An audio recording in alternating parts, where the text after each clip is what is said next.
There's a money mistake so common among retired couples that most people don't even recognize it as a mistake. They think it's just how retirement works. It has nothing to do with overspending, and it has nothing to do with picking the wrong investments. It's something quieter, something that builds up over years, and by the time most couples notice it, it's already reshaped their entire financial picture. Today, I'm going to break down exactly what this mistake is, why it happens even to couples who communicate well about everything else, and the simple habit that fixes it. Stick around for the second half, because the fix is a lot easier than most people expect. Hey everyone, welcome back to Not Broke After 60, the channel where we help you make smart money moves and enjoy your retirement without the financial stress. I'm Artemis, and today we're talking about the biggest money mistake couples make after retirement. If you're new here, hit subscribe and turn on notifications so you don't miss the videos we drop every week. Let's get into it. Here's the mistake in one sentence. One spouse handles the money, and the other spouse doesn't really know how any of it works. Not the passwords, not the accounts, not the strategy, not even the basic shape of the plan. This is unbelievably common. In a huge number of households, one partner has handled the finances for decades, paying the bills, managing the investments, dealing with the advisor, filing the taxes, while the other partner trusted them completely and simply never got deeply involved.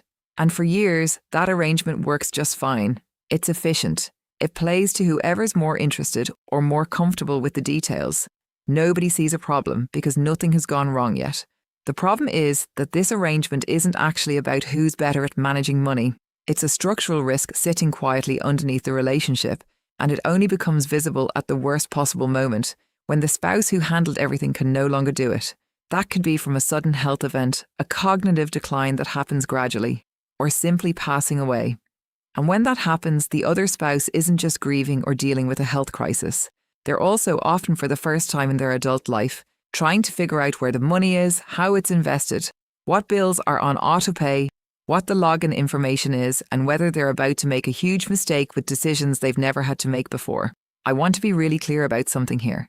This isn't about which spouse is smarter or more capable. It's not a criticism of either partner. It's simply what happens predictably when financial knowledge sits entirely in one person's head instead of being shared. And it happens in couples who communicate beautifully about everything else: their health, their kids, their plans, their feelings. Money, for a lot of couples, is oddly the one area where a serious imbalance quietly persists for decades, mostly because nothing forces it to change until a crisis does. Let's talk about why this happens, because understanding the why makes the fix a lot more natural. Point number 1. Division of labor feels efficient, so nobody questions it. Early in a relationship or early in adulthood, couples naturally divide responsibilities based on interest and comfort. One person handles the money because they enjoy it, or because they're naturally detail-oriented, or simply because they started doing it first and it stuck. This isn't a bad system. It genuinely is more efficient than both partners duplicating the same work. The problem isn't the division of labor itself. The problem is that most couples never revisit it, never build in a basic floor of shared knowledge, and let the gap between handles everything and knows almost nothing grow wider every single year without ever noticing it happening. Point number 2. Talking about what happens if one spouse can't manage the money anymore feels like inviting bad luck. Nobody wants to sit down and plan for their own decline or their own death, and nobody wants to force their spouse to confront that either.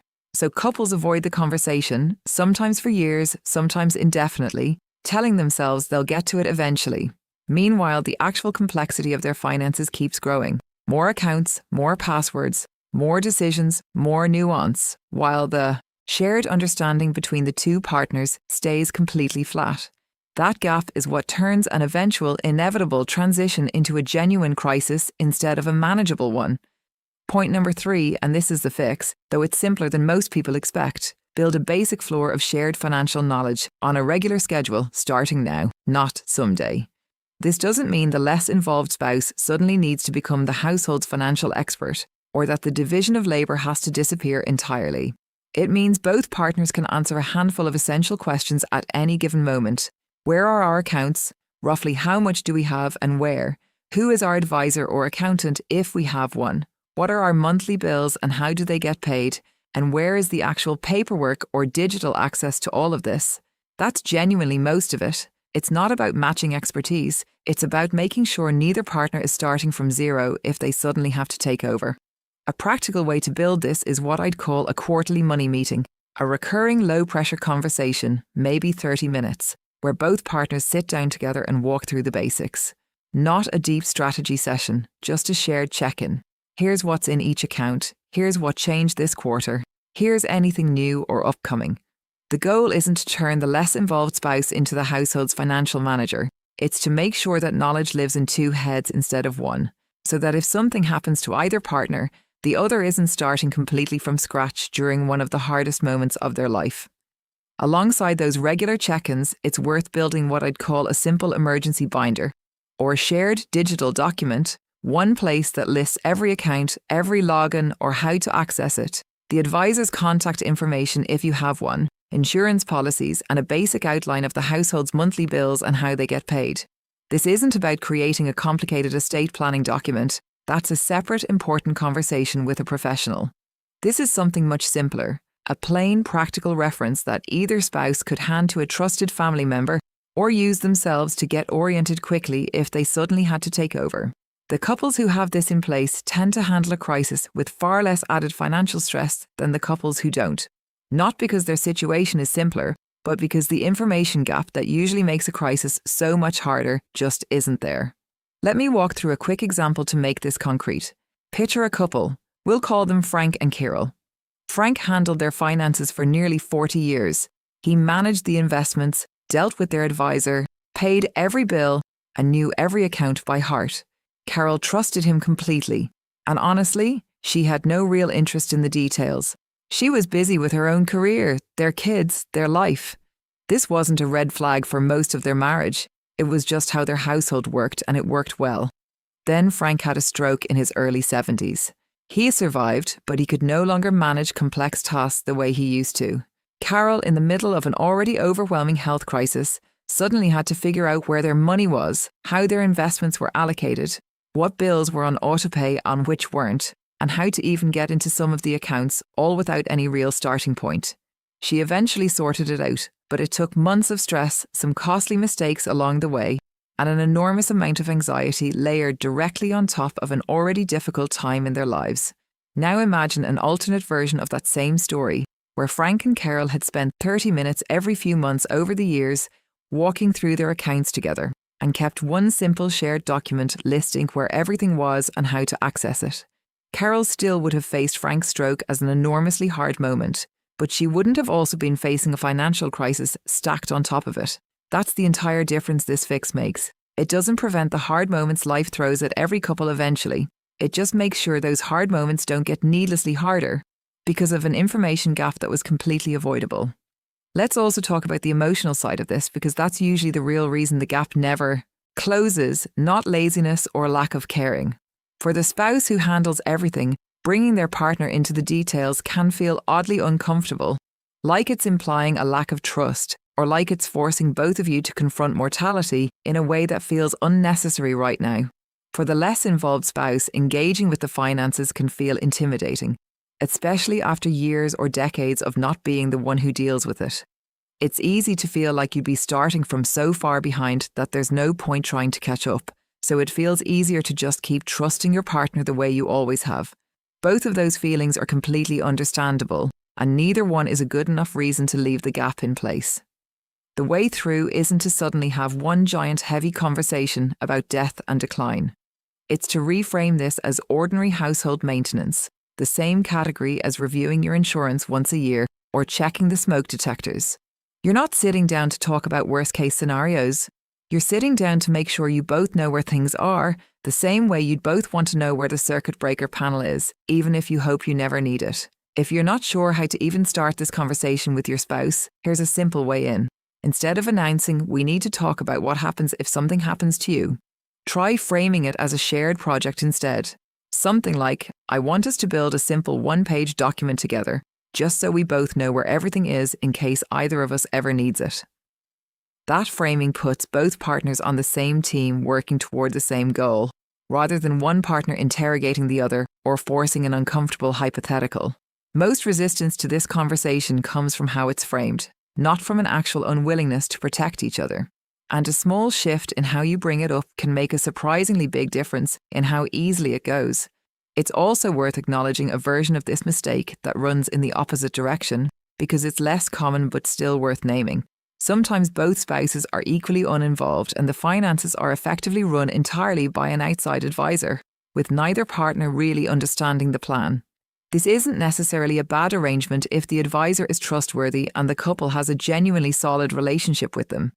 But it carries its own version of the same risk. If something happens to that advisor, or the relationship ends, or a family member ever needs to step in and evaluate whether the advice being given is actually sound, neither spouse has the baseline knowledge to catch a problem or ask the right questions. The fix here is the same basic principle. Build a floor of shared understanding, even if the day-to-day management stays with a professional. You don't need to become your own financial advisor. You just need to understand your own plan well enough that you'd notice if something seemed off. One more practical tip worth mentioning. When you do sit down to build your shared knowledge and your emergency document, resist the urge to make it perfect or exhaustive on the first try. A lot of couples never start this process because it feels like it needs to be a comprehensive, polished estate binder right out of the gate, and that feels overwhelming enough to keep putting off. It doesn't need to start that way. Start with a simple list, every account name, roughly what's in it, and how to access it, even if it's messy or incomplete at first. You can refine it over your quarterly check-ins. A rough, honest list that actually exists is worth far more than a perfect one that only lives as an idea you keep meaning to get to. There's also a fourth consideration worth mentioning here too, because it often travels alongside this exact same mistake. Outdated beneficiary designations and estate documents that only one spouse has ever actually looked at.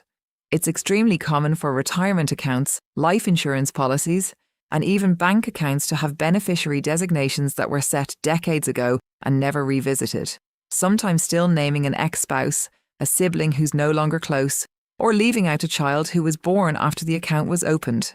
These designations typically override whatever a will says, which means a couple can have a perfectly updated estate plan on paper and still have their actual money end, up going somewhere neither of them intended, simply because nobody ever went back and checked the forms. This connects directly back to the shared knowledge problem, because in most households only the spouse who handles the finances would even know where to look to check these designations, let alone remember to actually do it. Building a habit of reviewing beneficiary designations together, maybe once every few years, or after any major life event, a marriage, a divorce, a death in the family, a new grandchild, closes another version of the exact same gap we've been talking about. It's not glamorous and it's easy to put off, but it takes far less time to check than it takes to unwind a mistake after the fact. And unlike a lot of financial cleanup, this is something both spouses can genuinely do together in under an hour with the right list of accounts in front of them. So here's how to actually apply this in your own relationship, whether you're the spouse who handles the money or the spouse who doesn't. If you're the one who handles everything, your job is to actively bring your partner into the picture, even if they seem uninterested, because uninterested now can turn into completely lost later, at the exact moment it matters most. If you're the spouse who's less involved, your job is to actually show up for those conversations, even if finances aren't your thing, because a basic floor of knowledge now is a genuine act of care for your partner's future, not just your own preparedness. One more thing worth saying clearly. The right time to start any of this is now, regardless of how healthy or capable both partners currently feel. It's tempting to think of this as something to deal with eventually, or once age or health makes it feel more urgent. But the entire value of building shared knowledge and a simple emergency document comes from doing it, while both partners have the time, the clarity, and the lack of pressure to do it thoroughly and calmly. Waiting until a health scare forces the conversation means having it under the worst possible conditions, rushed, stressed, and often with one partner already less able to explain things clearly than they would have been years earlier. The couples who handle this well aren't the ones with simpler finances or fewer accounts. They're the ones who treated this as routine maintenance, on a normal recurring schedule, long before there was any urgent reason to. None of this requires either partner to become someone they're not. The detail-oriented spouse can still be the one who handles the day-to-day. The less involved spouse doesn't need to suddenly love spreadsheets. This isn't about swapping roles, it's about making sure the knowledge itself isn't trapped in one person's head, so that whatever happens down the road, neither partner is left starting completely from zero during one of the hardest moments of their life. Here's the bigger truth underneath all of this. The biggest money mistake couples make after retirement usually isn't a bad investment or an overspent budget. It's silence. The quiet, accumulating gap between what one partner knows and what the other partner knows, left unaddressed for years, because nobody wants to think about the moment it will matter. The fix isn't complicated and it isn't expensive. It's 30 minutes every few months and one shared document, built now, while both of you are healthy and have the time to do it right. If you found this information helpful, we've put together something even more valuable for you. The Not Broke After 60 Survival Guide, a downloadable ebook packed with practical tools to help you take control of your finances after 60. It's just $19.95, and the link is right in the description below. Go grab your copy today. If this video made you think about your own relationship and your own finances, hit subscribe. I break down real financial concepts like this every week, no hype, no sales pitch, just the stuff that actually matters. And if you want me to go deeper on any part of today's video, building your quarterly money meeting, putting together your emergency binder, or how to start this conversation if your spouse is resistant to it, drop a comment and let me know which one and I'll make a full video on it. Thanks for watching and I'll see you in the next one.